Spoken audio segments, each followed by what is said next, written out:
Descomplicando assuntos pertinentes do seu dia a dia, entrevistas, debates e muito mais. Bate-papo leve e descontraído. Vai Vendo Podcast com Roberto da Luz. Olá, amigos e amigas. O nosso bate-papo de hoje é com o jornalista Silvio Rangel de Figueiredo. Nascido no fundo do Formigueiro, no Rio Grande do Sul, Silvio chegou em Santa Catarina em 1973, onde começou a construir a sua história na cidade de Gaspar. Membro ativo da política, onde militou por muitos anos no Partido Trabalhista de Leonel Brizola, Silvio se destacou também frente ao jornal Gazeta do Vale. Vamos conhecer um pouquinho mais da história desse ilustre cataúcho que nasceu no Rio Grande, mas construiu sua vida em Santa Catarina. Tudo bem, Silvio? Tudo bem.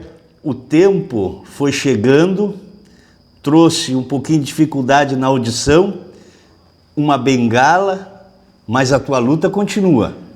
Exato. A gente vem de longe, não tanto na distância, mas no tempo. E a gente, sem perceber, os anos vão passando em dezenas e eu já estou quase chegando a 80. Espero ainda aproveitar o que eu tiver de vida para continuar a minha insistente luta pela sociedade brasileira. Não para atender interesses pessoais, mas pensando que eu possa contribuir bastante com o Brasil, com o povo brasileiro, no aprendizado das coisas boas da política e da construção de uma sociedade mais justa, mais solidária. Começamos pela chegada em Gaspar, fundando uma biblioteca pública que não existia à época. Silvio, mas antes da chegada em Gaspar, onde fica o Fundo do Formigueiro? O Fundo do Formigueiro é um nome bem pitoresco. Formigueiro é um município mais ou menos como Luiz Alves, fica aqui perto. E o Fundo do Formigueiro, imaginem só onde é que fica. Mas é um lugar, apesar do nome pitoresco, é um lugar que a gente gosta até hoje demais, e ele está lá dando abrigo para quem ficou trabalhando no Fundo do Formigueiro e produzindo no Fundo do Formigueiro. É o que eu gostaria de ter feito, mas os envolvimentos da vida foram me afastando e me levando para Santa Maria, Porto Alegre, para o resto do Brasil e finalmente vim parar em Santa Catarina, município de Gaspar. Mas ainda voltando ao Fundo do Formigueiro, que quando eu te conheci, tu falava muito sobre o Fundo do Formigueiro e sobre as gigantescas lavouras de arroz, que inclusive eu chegava a duvidar do tamanho, até que ano passado nós estivemos juntos no Rio Grande e lá visitando um padrinho meu, vocês começaram a conversar, eu contei para ele da lavoura e disse, olha, Oscar, eu chegava a duvidar do tamanho das lavouras que o Silvio dizia que trabalhava de arroz, porque disse que perdia de vista, andava horas e horas. Ele disse, não, Roberto, mas é verdadeiro. Essas lavouras eram enormes. Tu começou a vida na lavoura de arroz, Silvio? Uma escola que foi construída pelo Brizola no lado da minha casa. Eu saía, estudava de manhã e de tarde já montava na petiça e ia para a lavoura, que ficava um pouco distante. E aquele era o trabalho que primeiro colhíamos o que nós plantávamos de uma pequena propriedade rural, e depois ajudávamos nas grandes lavouras para ganhar alguns trocados.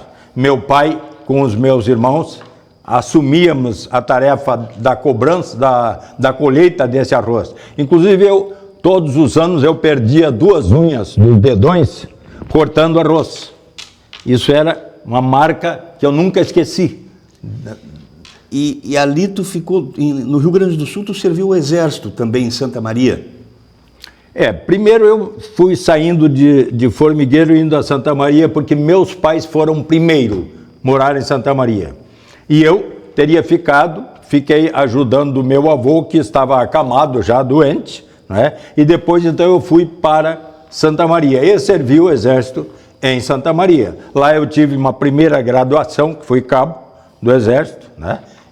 Mas fiquei pouco mais de um ano e depois dei baixa. E aí nesse andar do tempo, tu viesse parar em Gaspar e fundasse uma biblioteca em Gaspar. A fundação da biblioteca foi uma coisa muito até casual. Eu fui procurar pelos livros que eu costumava em cada cidade que eu chegava. Chegava sexta-feira à tardinha, eu ia buscar livros para ler, sexta, sábado e domingo. E em Gaspar não havia biblioteca. Então eu pus uma interrogação. E como que uma cidade não tinha biblioteca, sendo uma cidade de um povo de origem italiana e alemã, e não tinha biblioteca? Aí me disseram que vinham a Blumenau quando necessitava. Então eu fui, já na segunda-feira, fui ao prefeito e propus para ele fundar a biblioteca. Ele disse que não tinha verba para comprar livros, que não tinha verbas para pagar bibliotecário. Eu me propus a fazer tudo de graça. E fiz. Ao final de 2 anos, entreguei a chave para o prefeito inaugurar. Em 18 de março de 75, ele inaugurou a biblioteca, que agora, no ano que vem, vai completar 50 anos de sua inauguração. Silvio, ali ainda jovem, na tua chegada a Gaspar, até talvez na necessidade de buscar espaço para expressar a tua discordância com o regime militar, que a gente vai entrar daqui a pouco nesse assunto, tu fundou a Gazeta do Vale, um jornal aguerrido no Vale do Itajaí de enfrentamento ao regime militar. Sim, eu tinha feito uma estreia nos Diários Associados em Santa Maria, mas foi uma passagem muito rápida, porque logo as matérias que eu fiz eram matérias mais pesadas, né? Mais salgadas, como eles diziam, né? E quando o dono do jornal não quis publicar as minhas matérias, achou que o Exército iria fechar o jornal, iria prendê-los, eu devolvi a prancheta e segui a minha viagem em frente, né? E fui caminhando com o meu trabalho. Fui para uma escola de locutor de rádio, teatro e jornalismo em Porto Alegre, na Rádio Farroupilha. E lá eu ganhei um embasamento muito bom deste trabalho para executar. Não era um curso completo de curso superior, mas era um curso prático que se fazia ali, com excelentes professores, como o professor Túlio Amaral, né, que eram professores, ele era coordenador do curso. E dali eu saí com alguns avanços, alguns conhecimentos a mais. E eu tinha muita leitura. E a leitura é que me dava condições de desenvolver textos, desenvolver questionamentos, de buscar na imprensa escrita, na imprensa falada, apesar das limitações que a imprensa tinha então, né? Mas eu trabalhava buscando, inclusive autores internacionais, e no Rio Grande do Sul eu fiz uma distribuição farta, enquanto pude, do livro vermelho de Mao Tse Tung. Coisa raríssima falar disso hoje, 50 anos depois, 60 anos depois, mas eu fiz isso. Hoje eu falei para um chinês de Blumenau que eu, naquela época, fiz uma distribuição muito grande do livro vermelho como doação. Esses livros entraram no Brasil, através que a China encontrou caminho para mandá-los para cá, e aqui nós fizemos essa distribuição. Imagina que não foi bem-vinda a minha tarefa de distribuir o livro vermelho de Mao Tse Tung. Ali tinha todo um aspecto ideológico da tua formação. Mas, sim, ao mesmo tempo, tinha um enfrentamento com o regime militar, que impedia a manifestação política. Tu já tinhas tido alguns atritos no Rio Grande do Sul, devido à rebeldia da tua juventude. Chega em Santa Catarina, chega em Gaspar, uma cidade pacata, interiorana, e aí tu volta a desafiar a sociedade e abre um jornal que tem custo, precisa apoio, precisa financiamento, precisa apoio de empresário. Como é que foi esse desafio de fundar um jornal nessas condições? Essa talvez tenha sido a maior das tarefas, porque o jornal era semanal, você tinha que fazer matéria, buscar patrocinadores, editar o jornal e distribuir o jornal no maior espaço possível. E o jornal era procurado não para ser lido. Tinha muita gente que recebia o jornal com muito gosto pela leitura, mas tinham aqueles que vinham procurar o jornal para dar sumiço, como a gente usava dizer, nas edições do jornal. E eu fui continuando, até que em 80 eu divulguei uma matéria que já vinha entrando no país como denúncias contra as mais altas autoridades do país, de que seriam depositantes de uma soma de 14 bilhões de dólares em conta secreta na Suíça. Eu apanhei essa matéria e não tive dúvida em publicá-la. Isso eram os brasileiros que tinham... Brasileiros, autoridades brasileiras que tinham esses depósitos na Suíça. Então, eu fui o primeiro jornal em Santa Catarina a divulgar. Depois levei essa matéria para um jornal alternativo de Florianópolis e eles também publicaram. Essa matéria foi parar num jornal de Porto Alegre, num jornal aqui na divisa do Paraguai, essa cidade ali, que tinha um jornal também. Então foi aumentando o número de veículos que foram publicando. Aí não tinha dúvida que eu fui processado na Justiça Militar por causa dessa publicação. Na Lei de Segurança Nacional? Na Lei de Segurança Nacional. Tu sentou no banco dos réus em 1980? Com a alegação que eu estaria colocando a segurança do país em risco. Isso em 1980? 1980. Já caminhando para o finalzinho da ditadura? Já caminhando, já se discutia, já tínhamos ali o encaminhamento para os acordos, anistia, já havia sido votada, exato, né? Aquela anistia que nunca saía, né? Mas se falava muito da anistia. Em junho de 80 fiz a publicação, em 7 de maio de 81 eu estava no Tribunal do Júri Militar de Curitiba, sendo julgado.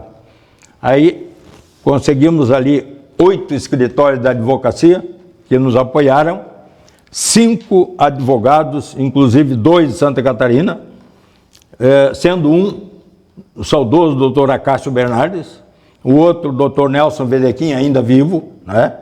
E René Dotti, de Curitiba, Edibal Piveta, de São Paulo, José Carlos Dias, de São Paulo, todos fizeram parte do Tribunal do Júri. E foi um aprendizado maravilhoso, a cultura, o conhecimento, o trabalho jurídico que esses profissionais fizeram na nossa defesa.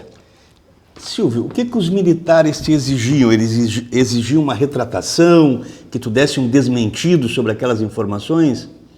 Primeiro, eles queriam silenciar o jornal. Era para cessar. Primeiro pedido é que fechasse o jornal por 60 dias. Mas não reabrisse, né? Então, eram os militares e era também a oligarquia que governava Santa Catarina, que eles me seguiram de longe, os militares desde o Rio Grande. E aqui era a oligarquia de Santa Catarina, juntamente com o governo militar. Mas o jornalista Silvio Rangel não escolheu o Jorge Bornhausen, à época, o governador, como adversário político? Não foi uma opção do enfrentamento, ou o governador se sentiu muito atingido com essas questões e passou a, de certo modo, perseguir a Gazeta do Vale? O jornalismo é uma tarefa gigante. O jornalismo é uma tarefa talvez a mais delicada de todas as profissões. Ele precisa conhecer tudo e saber tudo e fazer tudo que tiver que ser feito a serviço da informação para a sociedade. Então, eu buscava detalhes, buscava informação, tudo que era denúncia, eu ia buscar a verdade dessa denúncia, o máximo possível. Então, você está no jornalismo, e o meu jornalismo era um jornalismo político. tinha esse campo político todo porque nós lutávamos contra a ditadura. Nós queríamos um Brasil democrático. E esse país com ditadura não teria espaço para defesa judicial, não teria espaço para a defesa dos direitos das pessoas, não teria espaço para a defesa das classes trabalhadoras, as classes sociais de um modo geral. Então, era boca fechada e governo, tudo que faz é lei, tudo que faz é imposto ao povo brasileiro. 34 anos após, em torno de 34 anos, 35 anos, o governo reconheceu que havia esses valores e permitiu o repatriamento desses valores, né? Em 2014, 2015, as pessoas que tinham esse dinheiro no exterior puderam repatriar e, de fato, de Santa Catarina, teve dezenas de catarinenses que repatriaram valores que estavam depositados em bancos na Suíça. Silvio, tu conseguiu superar o julgamento do Tribunal Militar, né? Não conseguiram te levar à prisão, muito embora criaram muita dificuldade para o teu jornal. Não as consequências. As consequências ocorreram, Consequências, né? Não. Só não fui preso por causa daquilo. Mas a perseguição foi tal que o meu jornal começou ali a sua decadência até fechar. Com todo o meu empenho, a busca do patrocínio, a busca do assinante e por ali afora. Havia pedido ou ordem do governador para que não anunciassem no teu jornal? Na Gazeta do Vale? Havia um trabalho feito principalmente na minha região, na nossa região do Vale do Itajaí, que aqueles que estavam anunciando se afastassem, retirassem seus anúncios do jornal.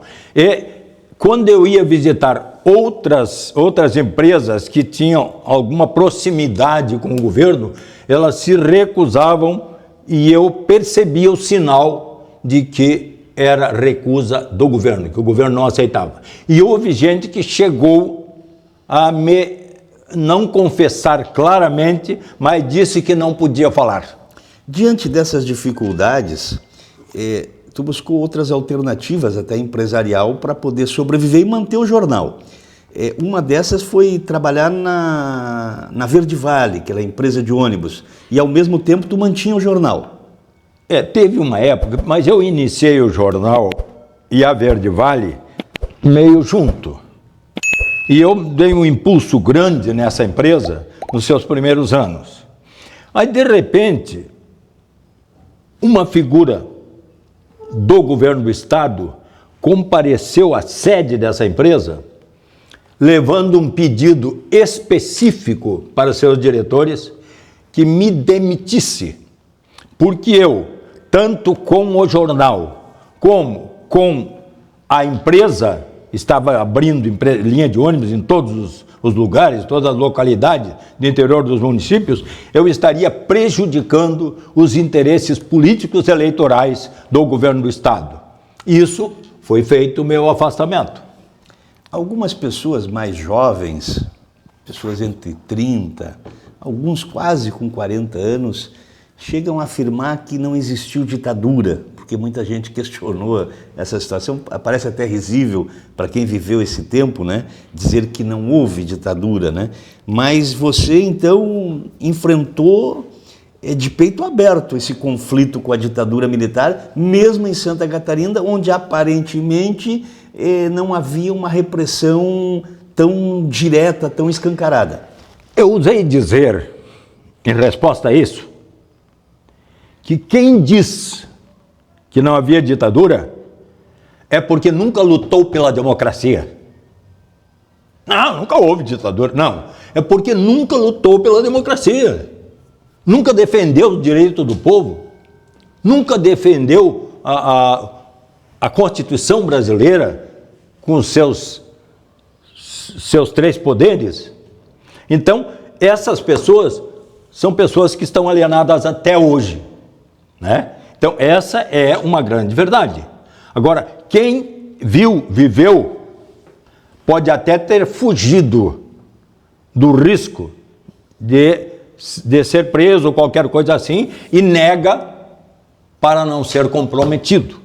Eu tive, por exemplo, no meu tempo de juventude agrária, estudantil e operária, no Rio Grande do Sul, eu tive pessoas que viveram o meu drama lá e que 50 anos depois eles não me atenderam. Caíram fora para não, achando que eles iam ter que testemunhar. Lá tu fez parte da juventude católica. Lá também. eu fui dirigente da juventude operária, estudantil e agrária católica. Então, nesse caminho é que o meu crédito comigo mesmo, minhas convicções, avançaram bastante, né? E esse período me levou, veja que me levou de Santa Maria para toda a fronteira do Brasil com Uruguai, Argentina, Paraguai e Bolívia. Nesse período eu estava escapando do AI-5, porque o dia que foi publicado o AI-5, eu fui cercado para vir para a cadeia. Aí eu já tinha servido o exército, né? Eu conhecia todo o jogo, né? E eu escapei, numa noite só eu fiz isso, e fui para a fronteira. E numa volta da fronteira, eu vinha e voltava para lá. Eu estou em Caxias do Sul, na inauguração da universidade, no movimento que tinha ali, fui preso em Caxias. Justamente tiveram azar que eu fui preso na frente do bispado. Quer dizer, a igreja tomou conhecimento da minha prisão, né? De um jovem da juventude católica. Da juventude católica. Aí, quando eu saí da cadeia, um delegado foi lá para eu assinar o livro de soltura, primeira coisa que ele me disse, protegido pela igreja, né? Aí eu me dei conta de quem teria buscado a minha soltura, né? Quem teria? Aí agora ainda tive a felicidade de encontrar vivo o meu líder, líder de Santa Maria, que se chama Nilvo Floriano Paze. Ele está em Acorá, Inhacorá, São Luís do Inhacorá, uma coisa parecida, a 500 quilômetros da Boa Vista. Então veja aonde ele está. Só que ele está com 90 e tantos anos e há poucos dias... Um menino ainda. Um menino. Há poucos dias um bispo daqui de Gaspar, que agora é bispo lá em Roraima, foi até lá, naquela cidadezinha, para abençoá-lo pelos 60 anos de prelazia do Padre Nilvo. E eu estava vendo, peraí, o bispo aqui, né? E eu estou em Gaspar. E o padre está lá. Como é que essa triangulação tem um acaso? Aí eu telefonei para ele, conversei um bom papo, né? Silvio, o fim da ditadura, ela começa a agonizar com a anistia em 79, ela tem uma vitória de Pirro... 1979, Isso. né? Ela tem uma vitória de Pirro em 84 com a derrota da Direta Já. Tu participou da Direta Já? Ela ocorreu em Blumenau? Olha, Direta Já foi a nossa agonia desde o dia do golpe, desde 64. Foram 20 anos cravados e nós coordenamos em Blumenau para o Vale do Itajaí esse movimento todo. Porque em 84 ela se amplificou, ela esteve bem próxima de se tornar realidade. Porque ela ganhou dimensão nacional com milhões de pessoas na rua. E no Congresso com a emenda Dante de Oliveira. Emenda Dante de Oliveira, é uma emenda constitucional, o deputado do Mato Grosso, né? Então nós trabalhamos todos em função disso. E tivemos dezenas de milhares de pessoas na Rua 15, na escadaria da igreja. E seria muito mais do que certo que o Brasil iria respirar, votando a emenda Dante de Oliveira e nós ganharmos de volta o direito de eleição para presidente, governador, prefeito das capitais, das instâncias hidrominerais, dos senadores todos, porque 1/3 já era nomeado, né? E para decepção completa do povo brasileiro, a Câmara e o Congresso Nacional votou contra Direta Já. Então, vejam, foi um balde de água fria em cima de todo o ânimo. Quem era PDS tinha 2 partidos, né? 2. Quem era PDS votou contra, quem era MDB votou a favor. Eles tinham maioria ainda no Congresso. Ali era PDS, já era PDS e PFL, e do outro lado era PMDB, já eram os partidos mais diluídos, né? E aquela soma de votos, ela se tornou quase insignificante. Então, sinal de que aquele pessoal que estava lá não queria democracia. Aquele pessoal que estava lá queria nomeação. No ano seguinte, em 85, vem a eleição indireta de Tancredo Neves e a vitória no colégio eleitoral contra Paulo Maluf. Ali, de certo modo, o país respirou uma democracia, teve um momento de ânimo, de euforia, tomaram as ruas. O Brasil vibrou com a vitória de Tancredo Neves em partes, no colégio eleitoral. Porque o Tancredo Neves era o nome aceito pelos militares para assumir o governo pela oposição. Mas ele tinha sido ministro de Getúlio. Tinha, mas ser ministro de Getúlio era uma coisa, né? Ministro de Jango. Ministro Jango, né? Ele foi presidente da Câmara, presidente do Congresso, né? No próprio governo Jango. Ele era um conciliador, por natureza. Conciliador, né? E, tanto que em 61, ele foi, juntamente com Lacerda, até Montevidéu, ao encontro de Jango Goulart, para fazer um acerto para o Jango Goulart assumir o poder quando o Jango estava voltando da China após a saída. O parlamentarismo. Ele estava para fazer um acordo pelo parlamentarismo para ele, Tancredo Neves, assumir. E ele foi o primeiro-ministro? E foi o primeiro-ministro. E o Brizola tinha uma posição mais rigorosa. Brizola queria que se cumprisse a Constituição. Jango é o vice-presidente e tem o direito de assumir. Mas, de qualquer modo, a eleição dele deu um respiro de esperança. Sim, aí com a entrada, combinaram. O Sarney era o presidente do PDS, Partido do Governo. Então, PDS, Partido do Governo, o Sarney assumiria de vice e o Tancredo assumiria de presidente. Então, assim foi feita essa composição e o governo, então, reuniu voto suficiente para afastar o Maluf, que ele não queria o Maluf na presidência, né? Então, foi isso que aconteceu. O que se pensou dali em frente? De agora nós vamos trabalhar, com certeza, para uma nova Constituinte. Ali começou o grande trabalho pela Constituinte 88. Mas daí veio o balde de água fria que o Tancredo acaba não assumindo. E o Sarney é o dono do poder. Morre antes de assumir. Isso. Sarney, presidente o Sarney, presidente do Partido do Governo, é que assume a presidência da República. Então foi sempre no dar jeitinho daquele de lá. Tancredo morreu ou foi matado? Olha, o Tancredo foi morrido, né? Porque tem gente que diz até hoje, com uma certa desconfiança, né, que ele não teria fatalmente morrido. Foi mostrado nas câmeras, ele sentado num sofá. Uma foto tem disso. Uma foto, né? Mas ele já era uma pessoa com idade avançada, estava doente, não parou para se tratar. Nem estamos colocando tanto essa questão, né? Mas a pergunta é por que o Sarney foi o vice? Essa sim é a grande pergunta, grande questão. Mas a morte do Tancredo foi mais uma tragédia na vida dos brasileiros, né? Aí de 85 assume o Sarney, eleito pelo colégio eleitoral no lugar do Tancredo, junto com o Tancredo, assume no lugar do Tancredo. Sim. E prorroga um mandato dele até 89. Até 89. É prorrogado o mandato de 85 a 89, quando então foi realizada a eleição. Essa eleição, ela foi realizada... Essa foi a verdadeira direta já, de 89. Primeiro tivemos a Constituinte. Aí teve 88, eu pulei aqui um ponto importante da história, né? Sim. Que 88 é que permitiu tudo isso.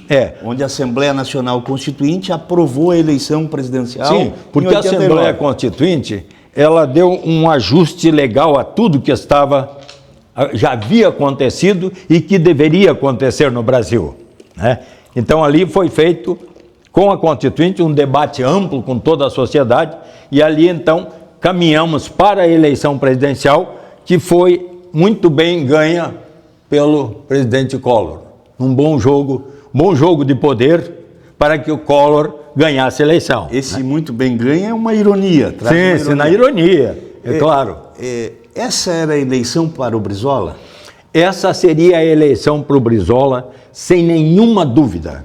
Mas a defesa que os governos faziam é que se um dia o Brizola ganhar a eleição, nunca mais sai, diziam os generais, os presidentes, generais-presidentes, né? À época parece que o sistema escolheu o ganhador e o perdedor. Escolheu também, né? O ganhador e escolheu o perdedor. Eles é que levaram. Primeiro o Collor é o que vai ser o ganhador. Aí agora, entre os dois, vão saber quem é que vai ser o perdedor que vai perder para o Collor.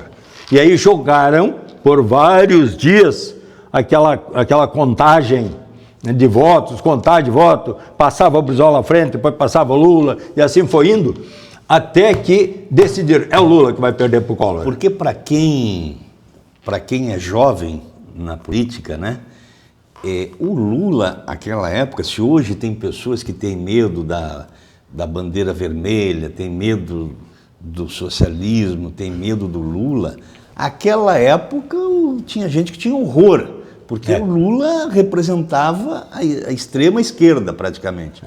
E o Brizola era a figura vista como quem tinha experiência política, governador de 2 estados, prefeito, ele tinha cancha para ser presidente, enquanto as pessoas viam na possibilidade do Lula em 89, ainda muito imaturo, um desastre, né? Então parece que a Globo, principalmente à época, fez um jogo, não, no segundo turno nós queremos o Collor e queremos o Lula, queremos o Collor porque o Collor derrota o Lula, se for o Brizola, se for o Mário Covas, eles derrotam justamente aí, se fosse o Brizola, ganharia do Collor. O próprio Brizola sugeria que se botasse o Mário Covas, né? Não sendo o Brizola, então que entre o Mário Covas. Esse seria um jogo maduro, responsável, mas aproveitaram a própria juventude na política do Lula, né? E ele foi muito inseguro nesse combate. No último debate, dizem que foi preparado pela Globo, né? E o Lula foi muito inseguro no debate. Mas ele ainda era muito imaturo, né? Para ser presidente em 89. Sim, ali correu o tempo, mas tudo fez parte do jogo. Fez parte do grande jogo que está por trás. Pois é, aí a direita elegeu o Collor, elegeu o presidente, todo mundo feliz, e pouco mais de 2 anos após assumir a presidência, o Collor é impeachmentado e sai pela porta dos fundos. Por que o Collor foi impeachmentado, Silvio? O impeachment do Collor se deu, o que eles diziam, era por causa de um investimento na casa da Dinda. E uma Elba também, né? E ganhou uma Elba da Fiat. Uma Elba, um carrinho de hoje 50 mil, né? Uma Elba da Fiat. E, na verdade, eu não quis fazer defesa do Collor, mas eu achei absurda a tese da cassação. Por que eu achei absurda a tese da cassação? Porque o país está saindo de uma ditadura de mais de 20 anos. Elege um moleque como era o Collor. Aí depois disso, você simplesmente você caça aquele para ficar assim, entrou, caçou. Então ninguém mais vai governar o país. Essa era uma preocupação para quem já tem um pouco de maturidade, e eu conversei com o Brizola a respeito disso. Havia um medo que a democracia não se consolidasse. Então seria necessário você fixar, até com alguns poderes do Congresso, né? E trabalhar pela democracia. Isso é que era fundamental, né? E a cassação do Collor mostrou isso. Atrasou a chegada do próprio PT ao poder, né? Porque o PSDB... Atrasou. O PSDB não tinha cartel para isso e acabou conseguindo, através do Itamar, buscar a eleição do Fernando Henrique. Elegeu um candidato que tinha cultura, tinha conhecimento político, mas não tinha base política. Ou não tinha interesse de mudar o status quo, né? Mas ele não tinha base, ele não tinha partido. Não queria fazer reforma nenhuma. E ele não tinha uma rua, não tinha nenhuma rua como partido. Não tinha ninguém, ele tinha um congresso, né? Silvio, mas dá para acreditar ao PSDB e ao Fernando Henrique o fim da inflação, que era um monstro terrível para o país, né? Olha, a inflação, eu acho uma questão muito séria. A inflação é uma questão de jogo de economia. Quem joga com a economia não é nem o governo. Quem joga com a economia são dois fatores. É quem trabalha com o dinheiro e quem trabalha com os meios de produção. Então, esses é que trabalham com a economia. E a economia brasileira, ela está aí para dar altos lucros, não é pequenos lucros. A economia, não tem nenhum setor da economia que trabalhe para atender necessidades do povo. Mas o fim da inflação é resultado, em parte, do choque econômico do Collor e depois da reorganização proposta pelo Itamar e Fernando Henrique, né? Mas o Sarney botou a inflação lá em cima. Chegou a 89%, 80% ao mês, né? Foi um absurdo, né? Foi o Sarney que jogou a inflação lá em cima. À época nós estávamos muito pior do que estava a Venezuela e do que estava a Argentina. E né? quem ainda deu uma melhorada na inflação foi o Itamar Franco. Mas daí nós estamos falando em crise, estamos falando em inflação, em fim da inflação a partir do Itamar, do Fernando Henrique. Surge um movimento importante na tua vida, muito embora a tua linha trabalhista, né, de defesa da classe trabalhadora, construção de toda uma história, o jornal Gazeta do Vale sempre com essa linha muito objetiva de defesa da classe trabalhadora, de repente tu te alinhou aos pequenos empresários, pequenos empreendedores da época e surgiu nesse período um movimento em Santa Catarina que se tornou um movimento nacional de fundação da micro e pequena empresa? Exato. Este episódio, nós estamos vivendo agora a situação do Rio Grande do Sul. Meu abraço de coração para todo o povo gaúcho, que tenham a coragem, a resistência, né, para carregar com vida a sua recuperação. Superar nós tivemos a maior tragédia climática da história. Aqui no Vale do Itajaí, nós conhecemos a maior tragédia da história do Vale. Por que maior? Talvez até tenha havido outra no passado, mas nesta época em que nós tínhamos maior número de pequenas empresas, de grandes empresas, maior número de moradores urbanos, que então a perda fica cada vez maior. Então, após... 84, 83 e 83 foi essa. Após aquela tragédia de 83 e 84 que se repetiu, então Blumenau e a região ficaram igual ao que está o Rio Grande do Sul hoje. E com a tragédia dessa enchente, nós da nossa juventude, porém ativos, tivemos que começar a discutir qual a solução agora. Então, reunimos um grupo de companheiros e fomos à procura de isenção de impostos dos governos para essas empresas locais, micro e pequena, empréstimos de micro e pequeno para micro e pequenos, não conseguimos nada.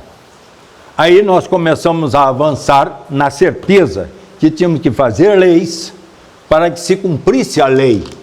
Então esse movimento ganhou dimensão. Foi criada aqui a primeira Associação Brasileira de Micro e Pequena Empresa, que reunimos no Vale do Itajaí em torno de 10 mil micro e pequeno empresário, e depois indo muitas vezes a Brasília e vai ao Rio e volta, não tínhamos solução. Então resolvemos fundar o mesmo movimento em cada estado brasileiro. Essa foi a tarefa que me coube, percorrer todos os estados fazendo a mesma coisa. Aqui em Blumenau, eu tinha muitos companheiros, milhares de companheiros, e a liderança deles era de Pedro Cascais Filho, uma figura que eu devo mencionar o seu nome por justiça, né? Mas assim nós seguimos. Não éramos só nós dois. Nós tínhamos estes milhares de Santa Catarina, chegamos a 100 mil em todo o país.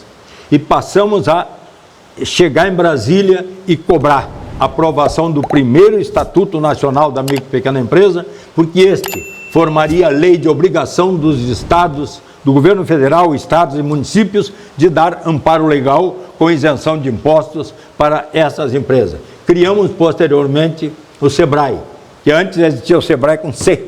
Aí criamos o SEBRAE com S, para dar amparo técnico, orientação para todas as micro e pequenas empresas.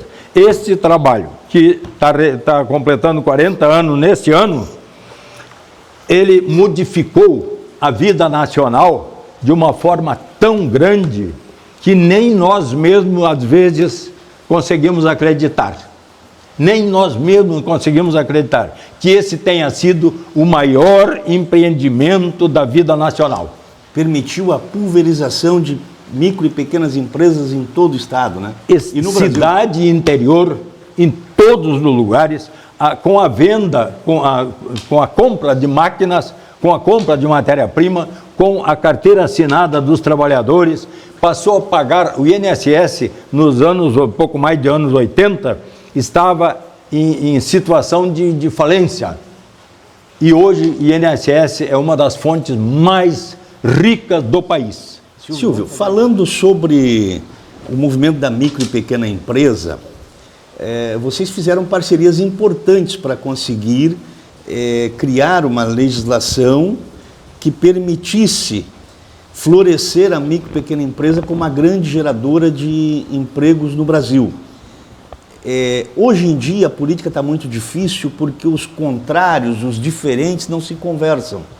À época, independente da questão ideológica, tu encontrasse parceria no governador Espiridião Amin, depois senador, Wilson Pedro Kleinubin, Sarney, Collor, foram autoridades que colaboraram, contribuíram para a formação do Estatuto da Micro e Pequena Empresa?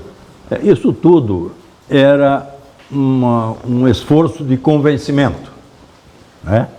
Nós viemos, desde o próprio governo do presidente Figueiredo, nós tínhamos lá um ministro, que era o ministro Hélio Beltrão, da desburocratização. Ali nós começamos a entrar na importância de criarmos um caminho legal com definição de papel do Estado com a micro e pequena empresa, né? Então ali foi um caminho. Tivemos sim, no presidente, depois disso o presidente Collor, aliás Sarney, né? Presidente Sarney, nós trabalhamos de alguma forma em companhia e também em dificuldades. Mas eram recebidos. Éramos melhor recebidos, isso é verdade, né? Então, o presidente Sarney, depois o presidente Collor, inclusive a fundação do SEBRAE, nós trabalhamos mais com o presidente Collor. Veja que é outra etapa já da nossa caminhada, né? Com o ex-governador Espiridião Amin também houve momentos de parceria. O Espiridião nós tivemos aqui a garantia da isenção de 10 mil OTNs, isto é, as empresas que faturassem abaixo de 10 mil OTNs ficariam isentas como microempresa, né? Então a gente insistiu até chegar nesse ponto. E ele foi companheiro, fazendo a boa política dele, né? Compareceu nos nossos eventos, que botamos 10 mil pessoas na praça e tudo mais. Prefeito de Timbó. O Wilson Pedro Kleinubin também foi parceiro. Teve um evento em Gaspar com a presença dele. Na nossa caminhada até Florianópolis também fomos bem recebidos, né? Nessa trajetória, com dificuldades também que enfrentamos, que aqui enfrentamos o judiciário, né? Nessa questão da dificuldade e ser bem recebido, essa boa relação com os governos não impediu que vocês tivessem momentos de confronto e uma oportunidade, tu chegou a ser preso pela Polícia Federal em Itajaí. O que aconteceu aquele dia em Itajaí, senhor? Este governo era o presidente Sarney.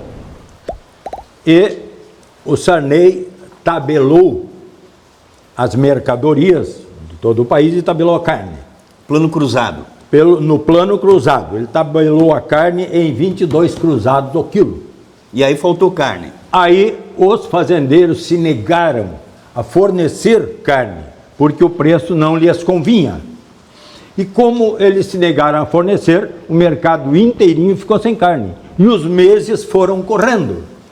E nós, tentando atender as micro e pequenas empresas, nós passamos a exigir e cobrar do governo. Micro e pequena empresa, você diz açougue, mercado, mercadinho. Sim, mercados, açougues, aqueles que trabalhavam com a carne, né? Mas ia mais longe, hospitais não tinham carne, maiores redes de restaurantes não tinham carne, né? Então, você imagina como é que ficou.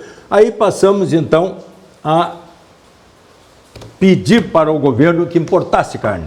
Eu fiquei na fila para comprar carne importada, carne francesa, aguardei em Joinville cerca de 2 horas para poder comprar 1 quilo de carne congelada. E eu é que fui a Joinville distribuir com a rede de como é que é, não é de açougues, esse que distribui frigorífico, né? Frigorífico. E como gerou o conflito com a Polícia Federal em Itajaí? Mas aí foi o seguinte... Os microempresários, vários foram presos ali. Essa foi Pedro Cascais... Sim, essa foi uma briga para que o governo importasse a carne. Antes da importação? Antes disso. Tanto pedimos que o governo importou.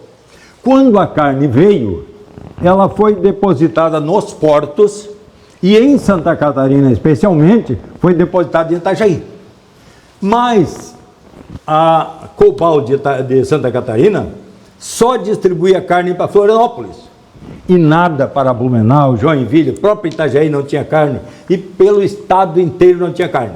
E a carne depositada ali nos armazéns do porto. Aí quando foi um certo dia, eu era presidente da federação, a FAMPESC. Aí tu chamou os teus micro e pequenos empresários da região. Um certo dia veio a notícia que a carne de Santa Catarina iria para São Paulo, porque a carne de São Paulo havia acabado de estoque. Aí, não é possível. Aí saí para a rua a convocar todos os companheiros de açougue para amanhecermos todos no porto e trancar a saída dos caminhões. Fizemos isso. Quando amanheceu o dia, nós já estávamos nos armazéns do Feltrim, em Itajaí, com 150 carros de açougueiro. Trancamos a saída dos caminhões, eram 18 caminhões carregados de carne, caminhões frigoríficos, e não deixavam sair. Aí eles botaram o delegado da Polícia Federal a dialogar conosco. Aí nós dissemos, delegado, o diálogo é distribuir essa carne para Santa Catarina. Mas ele dialogou com a metralhadora pendurada? Não, até aí era na mesa, era o delegado-chefe. Aí, lá pelas tantas, tinha um capitão com 40 soldados. Esse capitão e 40 soldados eram da polícia do Estado. Então, de repente, aquele delegado, lá pelo meio-dia, 2 horas, chamou o capitão e pediu que ele nos prendesse. Aí eu entrei na conversa. E como? Você é que representa o governo e quer que a nossa polícia nos prenda. Por que você não nos manda nos prender? Chama a tua força, manda nos prender. Aí o delegado mandou buscar a força deles, né? E quando vieram me encontrar, eu disse, não. Aí ele disse assim, é Silvio Rangel, quem é você? Sou eu. Então vai mandar tirar os carros? Digo, delegado, se você veio aqui para ajudar, seja bem-vindo. Caso contrário, você está dispensado. Aí os fuzis assim em mim, né? Digo, a tua força é essa metralhadora, doutor. Né? Aí fui preso, não teve conversa. Tem foto minha por aí, né? Pedro Cascais? É eu, o Pedro Cascais. Mas entraram no camburão? Tudo no camburão. Tudo no camburão. Eu, Pedro Cascais, o Vinícius Lumers, o Vandal ali, como é o nome do Vandal? Romildo Vandal. O Vinícius Lumers, esse que foi secretário. E o Reinaldo, trabalhava com uma empresa, Madria, que era 5. Aí fomos para a cadeia, né? E aí tivemos que entrar com habeas corpus para poder sair da cadeia. Vou servir mais um chimarrão para nós. Isso. Aí, quando foi para sair da cadeia, eu vim direto para a FAMPESC e fiz uma carta para a Cobal Brasília, não, para o ministro da Justiça, para demitir o delegado. Fui direto ao ministro da Justiça, que era um gaúcho, Porto Alegre, Paulo Grossal de Souza Pinto, né? Que depois foi ministro do STF. Do STF, né? Pelo ministro, não, ele era ministro da Justiça. E ele é que nomeava o delegado? Mas depois ele foi ministro do STF. Depois né? foi, é. Aí pedi para ele afastar o delegado, ele afastou o delegado. Mandou né? para outra comarca. Isso. Aí mandou para outro estado. Aí fui no presidente Sarney. Eu não tinha nada marcado com o presidente Sarney. Eu simplesmente entrei e fui ao gabinete do presidente Sarney. E eu já havia sido recebido por ele. Apresentei a carta. Aí ele conversou o maior tempo que eu já imaginei que o presidente ia dar para falar com uma pessoa. Ele é muito bonachão, né? É, bonachão, bom político, né? O Paulo Grossar também. E o Paulo Grossar, por acaso, era amigo do meu pai. Os dois eram do Partido Libertador no Rio Grande do Sul. Interessante, coincidências da vida, né? Grande coincidência. Silvio, nesse teu Figueiredo aí tem um parentescozinho com o General Figueiredo também, né? É, tem, mas ele não é irmão. É mais longe. É um pouco mais longe. Silvio, para o nosso pessoal ouvir, quem está acompanhando o bate-papo, está interessante, o movimento da micro e pequena empresa, em termos de economia, ele representou mais do que representa o MEI hoje para a nossa economia. Que o MEI hoje ele tem uma influência muito grande. Muitas pessoas hoje viraram microempreendedor individual, que é a forma de você legalizar o desemprego, né? Eu estou desempregado, sou um profissional liberal, então eu estou recolhendo algum valor para o INSS para depois eu ter uma proteção. Isso, digamos que atingiu e beneficiou milhões de pessoas. A micro e pequena empresa à época foi essa espécie desse MEI, né? Que deu autonomia para os micro e pequeno empresário trabalhar, produzir e pagar menos imposto. A micro e pequena empresa, ela foi uma explosão nacional, né? E nessa explosão nacional... Falou explosão, até explodiu alguma coisa aqui. Alguma coisa explodiu por aí. Nessa explosão nacional, que ela chegou hoje, tem quase 20 milhões de empresas registradas, né? Ela aumentou, multiplicou a ocupação das pessoas e multiplicou o seu poder de compra, multiplicou o seu poder de venda. Então, imagine o tamanho disso tudo. Hoje, eu te confesso que eu não teria todas as condições de avaliar o efeito do MEI. Isso talvez o próprio Sebrae, alguns dados oficiais possam me trazer esse efeito. Eu não teria todas as condições. Eu sei que o INSS ainda está uma conta muito farta que vem da micro e pequena empresa. Essa é a potência. E o MEI, é claro que é uma forma de legalizar, mas também se pergunta, será que nós não estamos tirando a carteira de trabalho das pessoas? Né? Que também é importante para o trabalhismo brasileiro. A economia mudou, né, Silvio? O emprego informal hoje, ele sofreu uma transformação, né? As pessoas parece que não querem mais, a maioria não quer mais ser empregado. Eles não conquistaram a autonomia, né? Não autonomia financeira, mas muita gente não aceita a condição de empregado. Condição de CLT. Para muitas pessoas, a CLT não resolveu a vida dessas pessoas que tinham uma expectativa um pouco maior. Silvio, nós falamos um pouquinho da tua história, começamos lá no fundo do formigueiro, passamos pela tua caminhada política, a construção do movimento da micro e pequena empresa, a atuação da Gazeta do Vale como um veículo de jornalismo, à época muito combatido, ou combativo, melhor dizendo, voltado para a retomada da democracia. Isso foi alcançado, a democracia foi reconquistada, tivemos eleições diretas, estamos em sucessivas eleições, apesar de alguns percalços. Tu é o que se diz o homem de esquerda. Começou e talvez vá se despedir dessa terra um dia como um homem de esquerda. A esquerda chegou ao poder. Ela não chegou com o Brizola, mas ela chegou com o Lula em 2002, se consolidou, se reelegeu, elegeu o sucessor sofreu impeachment, o Lula foi preso, voltou à presidência, hoje num país mais dividido, com muita polêmica, mas o Lula e essa esquerda que tu defendeu, que tu pregou, que tu tentou construir, ainda que não seja a esquerda brisolista, chegou ao poder. Atingiu as expectativas que tu esperava?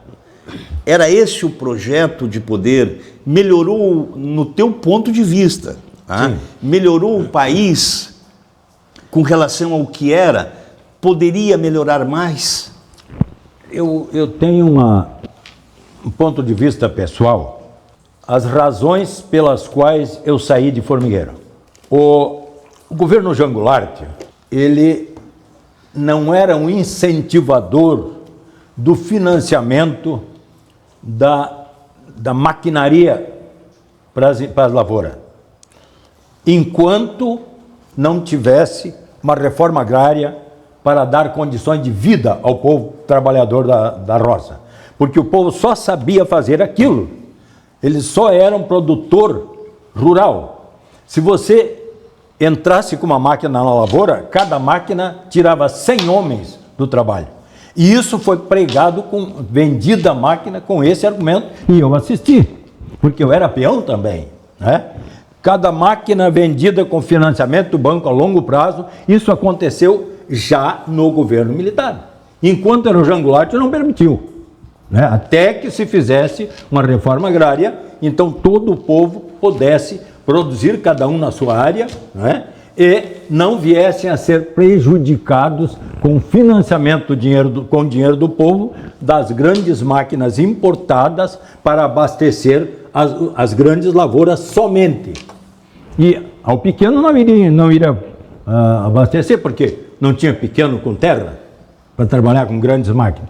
Esse foi um fator de esvaziamento da lavoura.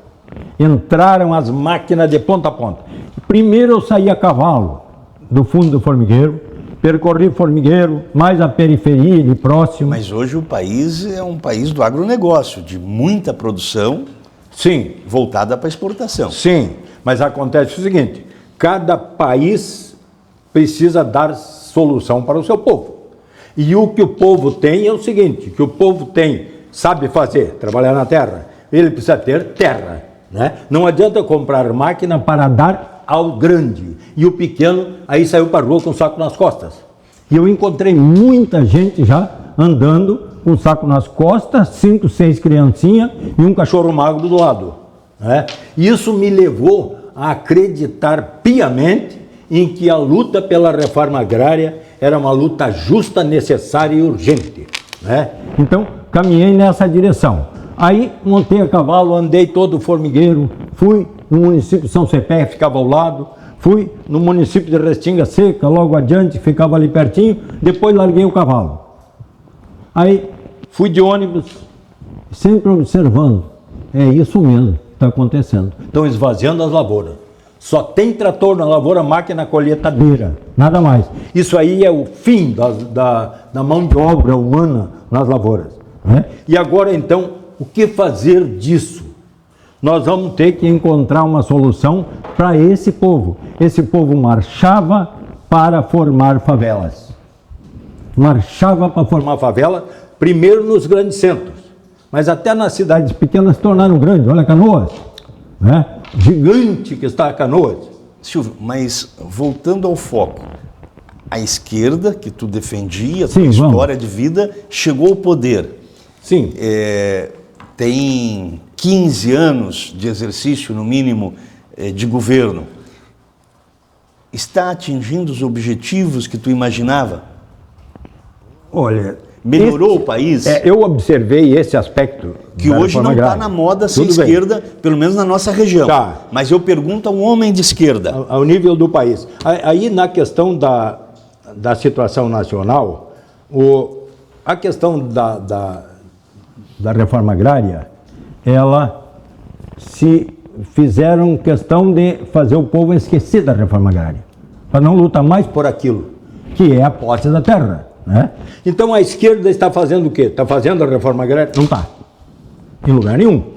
Eu penso que a esquerda deva fazer. Até apresentei um projetinho na comissão da ferrovia de Santa Catarina, quando ela estava ainda sendo traçada, e esse projeto era o seguinte, que o governo central, ao aprovar um trecho de reforma ferroviária, aliás, né, que ele, em cada parada, ali ele ocupasse uma parte da terra e dividisse para 500 famílias. Para as famílias tomarem aquela estação e tudo que colhesse, botar no trem e vai embora para a capital. Vai embora para vender. Porque eu vivi no campo, tinha muita fruta, tinha uma colheita de roça muito boa, mas não tinha para quem vender. Mas valeu a pena a caminhada? A caminhada valeu a pena até agora, porque essa persistência não tinha como objetivo o meu enriquecimento. Talvez nem a minha autopromoção. Aí foi uma escolha de vida, né, Silvio? Uma escolha de vida. Eu lembro muito cara, sabe? Muito eu lembro de um slogan teu dos anos 90 que dizia o seguinte: sem medo de ser pequeno. Né? E da luta nasce a vitória. E da luta nasce a vitória. Tu fez uma escolha que a gente sabe que quem defende o pequeno, quem joga em time pequeno, não levanta muitos troféus. Sim. Então tu fez uma escolha pela luta e não pelas vitórias, não pelas urnas. Algum arrependimento nessa escolha? Olha, eu não sei se haveria tamanho de conquista que me convencesse mais do que o pouco que eu consegui em cada setor. Eu consegui muito pouco em cada setor. Inclusive, eu sou um grande crítico do jornalismo brasileiro, né? Que os jornalistas, eles são pessoas de uma frustração imensa, porque eles trabalham a vida inteira para fazer o que o patrão manda. E o jornalista é um sujeito consciente. Ele olha uma matéria e ele já sabe o que é verdade e o que não é. Mas o que ele tem que, ou pode publicar ou não pode publicar, isso não é ele que decide. Então, tem frustrações muito sérias. Essas frustrações, elas atingem outros setores também da sociedade, né? Talvez até os advogados estejam hoje com muitas frustrações, apesar de tudo que vem, gostariam que fosse esse direito cumprido ou que esse fosse o direito, né? Então tem muita frustração, eu também tenho, né? Também tenho.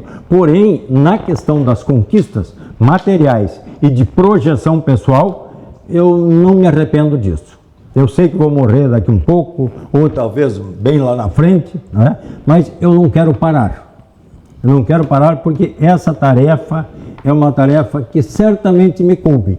Porque passei, eu disse antes aqui, que tive um padre orientador, né? Que era uma figura fantástica, e esse padre está vivo. Continua sustentando as mesmas ideias até hoje. Se não, você não conseguir tudo que você defende, pelo menos ninguém tirou você do bom caminho, né? Ninguém tirou você do bom caminho, né? E por aí a gente vai seguindo, né? Eu acho que essa satisfação de não ter arriado, e carrego algumas marcas, inclusive pesadas, alguns carimbos na testa, né? Como condenações. Isso é só para dar carimbo na testa, nada mais, né? Mas o final... Tem certas marcas e certos carimbos que fazem parte da luta. Mas justamente, que ninguém... A luta faz parte da vida. Ninguém consegue participar dessas batalhas sem levar essas cicatrizes, né? Eu acho, Roberto, que tu és uma pessoa jovem e com muito dinamismo, acho que dos que mais eu vi crescer. Mas eu acho que na minha idade não dá mais para dizer que sou jovem. Não, mas dos que mais eu vi crescer a minha volta por aí, né? Eu acho que tu ainda tens um papel importante para defender. Importante, à medida que tu sinta, que tu te depare com as situações, por aí afora, né? Porque este papel é o papel do cidadão com a visão de liberdade. Liberdade é um nome muito amplo, né? Liberdade é muito amplo. Liberdade se confunde com dignidade, né? Não é só a vitória. A vitória tu pode ter uma hoje, uma derrota amanhã, né? O teu troféu pode cair ali e quebrar, né? E ser logo esquecido. Mas a liberdade com a dignidade, elas caminham juntos conosco até o final e depois do final da vida. né? Acho que mais importante é depois do final da vida, né? O exemplo que a gente deixa para muitos é depois. Para as próximas gerações, para os nossos filhos. Isso. Mas, enfim, Silvio, eu quero agradecer a tua presença, eu sei do esforço que tu fez, os teus problemas de saúde que te afetam, que também são cicatrizes da caminhada, né? Teu problema de audição, né? Várias questões que tu me passou, tem que fazer tratamento, tem que estar cuidando, mas tu sempre foi uma voz muito forte, defendendo aquilo que tu acreditava, né? As tuas bandeiras aqui em Santa Catarina, no Vale do Itajaí, no Rio Grande do Sul, onde foi as tuas origens, sempre dentro do trabalhismo, dentro do PDT, mesmo que esse PDT não tenha respondido à altura do teu esforço e da tua dedicação. Tem várias eleições tuas importantes, que nós aqui não detalhamos elas, mas tu fez grandes votações para deputado federal em Gaspar, votação muito bonita, né? Surpreendendo muita gente, tendo o apoio massivo da população. Não foi o suficiente para ganhar uma eleição, porque a gente sabe das estruturas necessárias, né? E das concessões que precisam ser feitas para ganhar eleições. Tivesse grandes eleições para deputado estadual e enfrentamentos também, né? Então, acho que a tua história está plantada, está contada, 77 anos, tens uma caminhada ainda a seguir. Eu acho que é importante a democracia da internet, onde tem muita coisa ruim, mas também tem coisa boa, vai ficar aqui por muito tempo esse nosso bate-papo, pessoas vão ter a curiosidade de ouvir, avaliar e saber que num tempo não muito distante, né, pessoas lutaram para que se tivesse conquistas que hoje toda a sociedade consegue se beneficiar. E de todas as tuas lutas, eu acho que aquela que mais floresceu foi o movimento da micro e pequena empresa. Junto com o Pedro, com toda aquela turma, porque quanto emprego gerou, quanta dignidade deu às pessoas, quantas pessoas que conseguiram superar o desemprego, a falta de alimento, buscando numa micro e pequena empresa uma oportunidade, ou até mesmo fazendo uma micro e pequena empresa, né? Então muito se plantou, muito vocês fizeram. Eu lembro uma oportunidade em 90, numa das enchentes, a gente falou agora sobre o Rio Grande do Sul, né? Uma das enchentes que tu pegou um caminhão da FAMPESC à época e saiu socorrendo gente em Gaspar, Blumenau. Na época tive a oportunidade de ajudar, carregando tinha mais companheiros coisa, ajudando. mais gente, todo mundo socorrendo e ajudando.